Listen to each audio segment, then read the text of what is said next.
Hey guys, good morning. Ito, gumawa tayo ng pichi-pichi. Ayan. Ginawa lang natin yung frozen na nabibila sa Asian store, guys. Ang sarap-sarap. Tagal pa naman hindi ako nakakain ito. Ayan, paibig tayo. Salamat guys sa panonood. Ingat kayo palagi.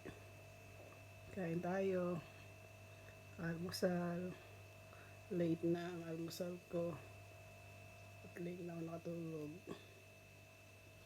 Kagabi. Salamat guys. Ingat kayo palagi. Salamat sa suporta.